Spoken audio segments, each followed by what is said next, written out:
Assalamualaikum warahmatullahi wabarakatuh.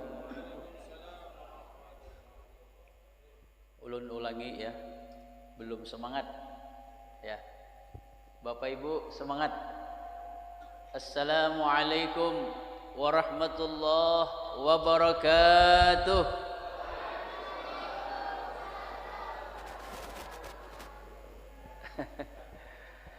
Bismillahirrahmanirrahim.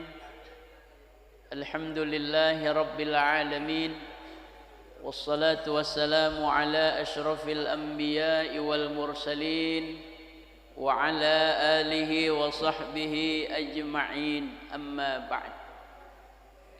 Qala Allah Ta'ala a'udzu billahi minasy syaithanir rajim. Bismillahirrahmanirrahim.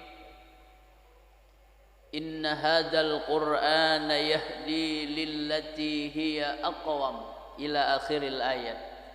Wa qala an-nabi sallallahu alaihi wasallam man arada an yatakallama ma'allah falyaqra'il qur'an.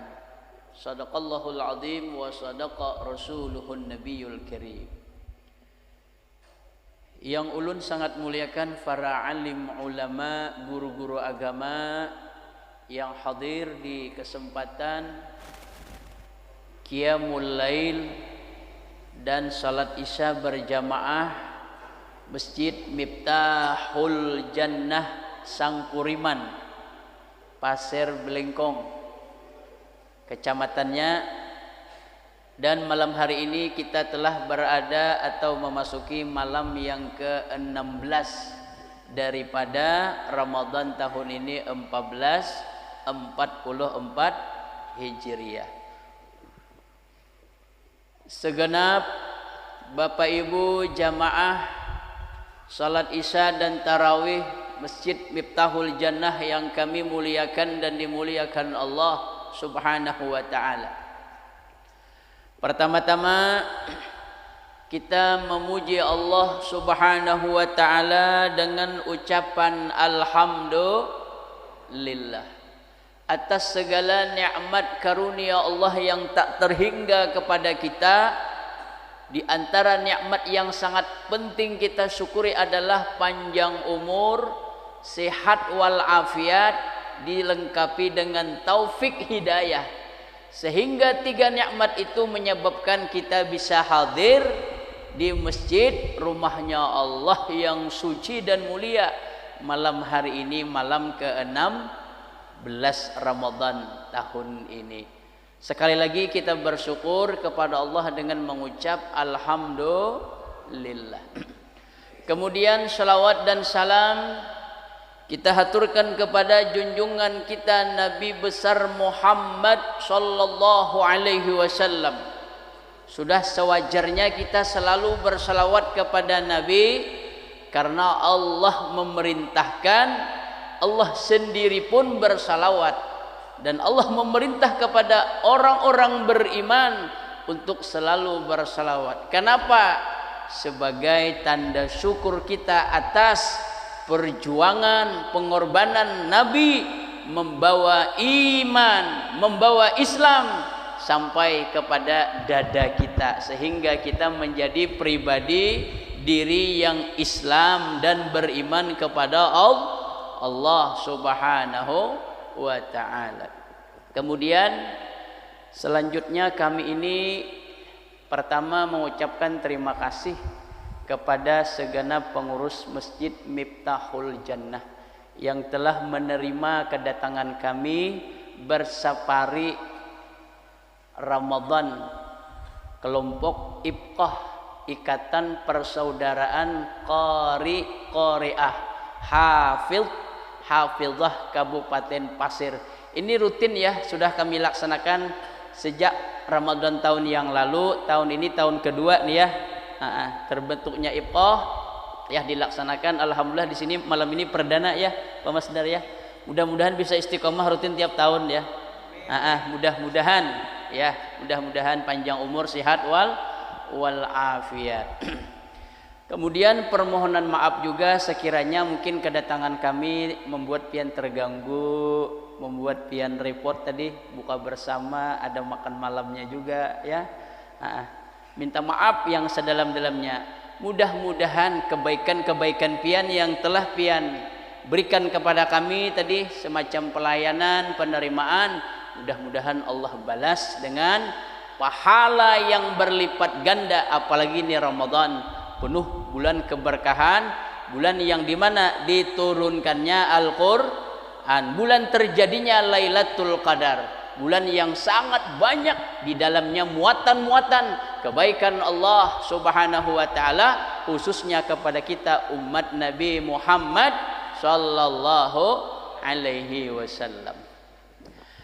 Kemudian selanjutnya sedikit ya kita bertabarruk saja, karena ini memasuki malam nuzulul Quran. Malam berapa? 16 ya. Nuzulul Quran itu 17. Jadi kita menyambut lah ya, menyambut. Nuzulul Quran itu sudah menjadi bahasa kampung kita, padahal ini bahasa Arab. Nuzulul Quran artinya diturunkan Al-Quran ya. Sudah menjadi bahasa kampung, bahasa adat kita ya. Nuzulul Quran, diturunkannya Al-Quran, yaitu di bulan Ramadan. Jelas sudah ada di dalam penyampaian para asatid wal asatidah, kiai-kiai kita yang terdahulu, bahwa Quran atau firman Allah Subhanahu wa taala yang pertama kali turun itu adalah surah Al-Alaq yang diawali dengan ayat Iqra bismi rabbikal ladzi khalaq khalaqal insana min 'alaq iqra wa rabbukal akram akramul ladzi 'allama bil qalami 'allamal insana ma lam ya'lam, sampai ayat 5. Nah ini ya surah pertama turun daripada Al-Quranul Karim, yaitu bulan Ramadan, tepatnya 17. Di mana turunnya? Di Pak Masdar tahukah turunnya di mana? Gua Hira ya. Kalau Aipang di Gorogot turunnya ya. Ya, di Jabal Hira namanya ya. Jabal Nur bagi orang yang umroh, orang yang haji pasti tuh ya program dibawa untuk melihat Jabal Nur yang dahulu sejarahnya adalah turun surah Al-Alaq Iqra bismi rabbikal ladzi khalaq. Di sini dalam riwayat ya, Quran itu turunnya yang tahu pada kita itu berangsur-angsur ya. Di dalam kitab Ulumul Quran, Quran itu turunnya sekaligus ya. Dulu yang pertama dari hadrat Allah kepada Lauhil Mahfuz, sekaligus turunnya. Ada tuh surah Al-Buruj, bal huwa Qur'anum majid fi lauhim mahfuz. Jadi turun dari hadrat Allah sebijian langsung, tapi diletakkan dulu yang pertama adalah di Lauhil Mahfuz. Lauhil Mahfuz ini kalau diibaratkan kita, ini perkantoran, sekretariat ya, tempat menaruh arsip. Ini konsep dari Allah Subhanahu wa taala. Nah, dari Lauhil Mahfuz diturunkan lagi ke langit dunia, namanya adalah Baitul Izzah. Nah, Baitul Izzah ini pun sekaligus pemasdar turunnya dalam kitab Ulumul Quran. Nah, dari Baitul Izzah kepada Nabi Muhammad, Jibril menurunkan berangsur-angsur sesuai dengan masalah yang dihadapi oleh Nabi ketika dakwah di lapangan. Jadi Quran ini turunnya adalah kepada Nabi itu sebagai alat penguat, sebagai argumentasi bahwa ini arahan-arahannya, ini konsep-konsepnya yang langsung datangnya dari Allah Subhanahu wa ta'ala. Nah, kita ambil sedikit di kesempatan yang singkat ini ya, kembali kepada yang tadi, 3 kali Jibril mengucap Iqra, Iqra, Iqra kepada Nabi Muhammad ya. pada malam 17 Ramadan di Jabal Hira itu. Iqra, Nabi menjawab ma ana biqari'in. Iqra ma ana biqari'in. Iqra ma ana biqari'in. Jar Nabi, aku kada bisa membaca. Aku kada bisa membaca. Aku kada bisa membaca. Ya. Jadi artinya apa di sini? Nabi ini gelarnya kan ummi ya. Ummi itu dalam arti apa? Buta huruf, buta menulis Nabi itu. Artinya apa? Bukan berarti sebenarnya Nabi itu tidak bisa membaca. Enggak. Ini maknanya bahwa Quran itu benar-benar dari Allah, bukan buatan Nabi Muhammad. Karena orang-orang kufar Quraisy yang menolak mukjizat Al-Quran ini, karena di masa itu ya, karena Quran itu mukjizat ini turun sesuai dengan tantangan keadaan di lapangan ya.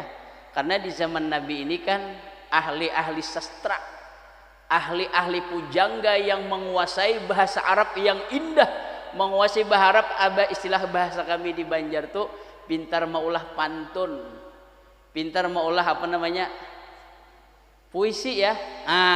Makanya Al-Quran lah yang mengalahkannya. Al-mukjizat Al-Quran lah ya yang menenggelamkannya kepintaran-kepintaran. Nah, orang-orang kufar Quraisy ini mengira bahwa Quran ini buatan Muhammad, padahal tidak. Ini datangnya dari Allah Subhanahu wa ta'ala. Sehingga sampai saat ini tidak ada yang bisa menandingi daripada kehebatannya Al-Quran. Nah, kita gali sedikit. Ikra. Kenapa jadi 3 kali? Ini para ahli mufassirin tuh berbeda-beda pendapat memahami makna dari yang 3 kali ini. Cuman ada yang berpendapat makna pertama ikra, baca. Tapi membacanya yang kayak apa? Nah, ikra yang pertama ini adalah baca Quran itu ya, baca kalam Allah itu dengan baik dan benar. Bahasanya fasih, bertajwid. Makanya di dalam anjuran hadis Nabi ya, di dalam kitab-kitab tajwid, man lam yujawwidil Quran fahuwa asimun. Siapa yang baca Quran tanpa tajwid, dosa. Makanya mempelajari hukum ilmu tajwid ini fardu kifayah, tetapi mengamalkan untuk dibacakan ke Al-Quran hukumnya fardu ain. Individu kita wajib. Artinya apa? Mau tidak mau kita harus pandai belajar, ahli dalam membaca atau melafazkan huruf-huruf Al-Quranul Karim. Kita menurut penelitian ya, Indonesia ini hampir berapa? 90% ya Islam. Tapi untuk membaca Quran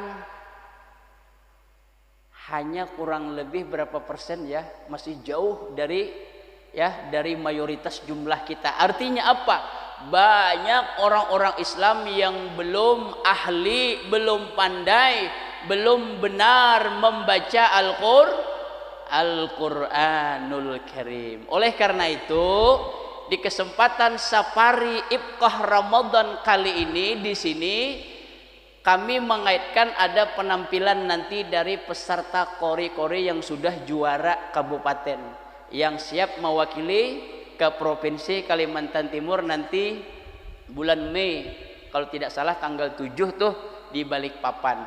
Nanti kita bisa mendengar tuh bagaimana lisan para qori dan qoriah membaca, kefasihannya, keindahan suaranya, apalagi keahlian dalam memainkan irama, nada dan segala macam gaya-gaya suara dan gaya-gaya lagu ya. Nanti nah ini termasuk adalah bagian syiar dakwah Ibqah Kabupaten Pasir. Kemudian mudah-mudahan juga dengan menampilkan ini akan membuahkan para peserta ini terbiasa tampil di tengah-tengah orang banyak. Istilahnya nih jam terbang ya.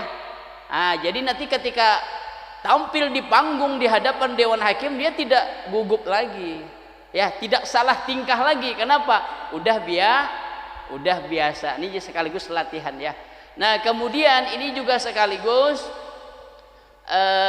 percontohan bagi adik-adik kita, mungkin lingkungan kita di sini nanti melihat kakaknya baca Quran bagus suaranya, bagus tajwidnya, ya, bagus iramanya segala macam, akan menimbulkan rasa ingin belajar, rasa ingin tahu, rasa ingin hendak seperti mana contoh yang ada ini. Nah, ini membangun supaya ada di dalam hati adik-adik kita, generasi kita, supaya timbul di hatinya, di pikirannya untuk menjadi pembaca Al-Quran yang baik, pembaca Al-Quran yang benar, yang indah dan menarik, ya, untuk diminati dan diikuti oleh yang lain-lain. Nah, ini bagian daripada dakwah Al-Quranul Karim. Termasuk juga nanti ke depannya bagi adik-adik kita, generasi kita, untuk menjadi imam. Kita saat ini Bapak Ibu, khususnya di Kabupaten Pasir, ya, sudah krisis imam, ya, krisis imam, ya kan? Dan imam ini beda dengan makmum. Kalau makmum tidak ada pemilihan kan, semua orang boleh jadi makmum. Tapi kalau imam bisa nggak? Harus pemilihan dulu, ya, harus ada syarat-syarat. Tidak bisa semua orang jadi. Lihat dulu suaranya, lihat dulu imamnya, lihat dulu bacaannya, lihat dulu tajwidnya, baik gak? Kalau dia saja salah bacaannya, bagaimana makmum? Laksana supir mobil, supir angkutan. Kalau supirnya kada ahli, mau kepin berbuat, pasti mikir. Artinya sah dan tidaknya salat kita dibimbing oleh imam tergantung kualitas imam, ya. Tergantung kualitas imam. Makanya imam ini sangat menentukan, ya. Kadang kalau imamnya kada bagus, jamaahnya pun kurang. Tapi kalau imamnya suaranya kayak imam Mekah, kayak imam Madinah, ditambah lagi soundnya bagus, ya, ini menarik nih. Yang tadinya orang hendak ke masjid lain, tidak jadi mau ke sini. Kenapa? Imamnya bagus, suaranya merdu, suaranya indah. Nah, ini salah satu, ya. Makanya pihan, coba lihat Mekah Madinah tuh konsep yang bagus kita tiru, ya. Lihat, banyak kadang Mekah Madinah ulun melihat kiri kanan tuh ketika membawa jamaah umroh, ada yang menangis dari negara-negara lain, padahal dia nggak ngerti itu makna Quran. Dia nggak ngerti itu fasih dan tidaknya, cuman kenyamanan, kenikmatan, ya, dari bacaan-bacaan imam. Kenapa? Oh, imamnya pilihan, imamnya ahli, imamnya sudah hafal Quran, imamnya sudah juara terbaik, pilihan-pilihan. Nah, ini yang memimpin, pastinya ada kepuasan bagi makmum. Nah, ini yang ke depan, ya, ibqah ini akan pengkaderannya ke depan, supaya, ya, nanti ke depan para anak-anak kita, adik-adik kita menjadi qori-qoriah terbaik, hafizah terbaik, dan siap untuk menjadi imam yang terbaik, imam yang dibanggakan. Nah, jadi ini makna ikra pertama. Yuk, ya, perbaiki, ya. Yang pertama adalah maknanya supaya bacaannya itu benar, fasih, baik, dan asik, ya, asik didengar. Nah, kemudian makna ikra yang kedua adalah pahami maknanya. Nah, bila sudah paham makna, lalu nanti masuk kepada makna ikra yang ketiga, yaitu dilaksanakanlah apa yang terdapat di dalam kandungan-kandungan Al-Quranul Karim.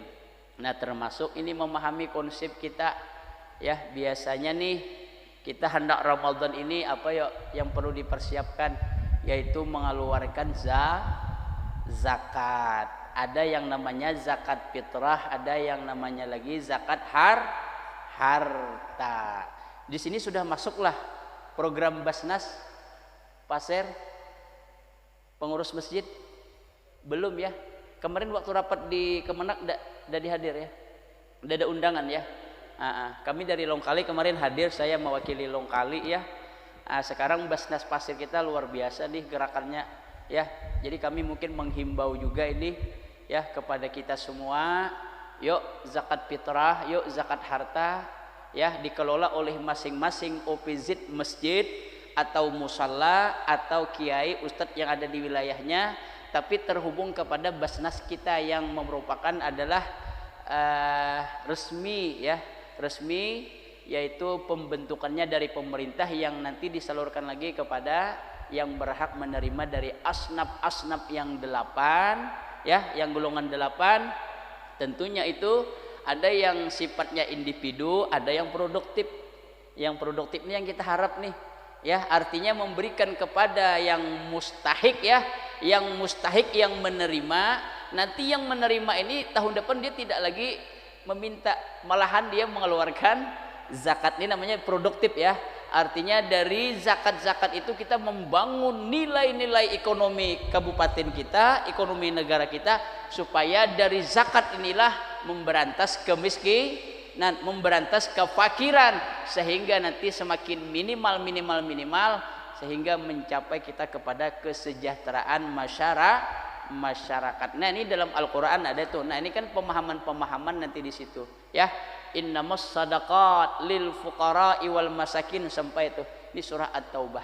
Nah, barangkali ini saja Bapak Ibu yang dapat kami sampaikan, sekedar mengabulkan daripada hajat pengurus masjid ya, kultum atau kulsum atau apa tuh? Kuliah 10 menit, kuliah 7 menit kayak itu ya. Ya, mudah-mudahan bermanfaat, mudah-mudahan bagi ulun sendiri ada manfaatnya dan bagi kita semuanya. Salah dan khilaf mohon dimaafkan, minta ridha, minta halal dunia dan akhirat. Billahi taufik wal hidayah. Assalamualaikum warahmatullahi wabarakatuh.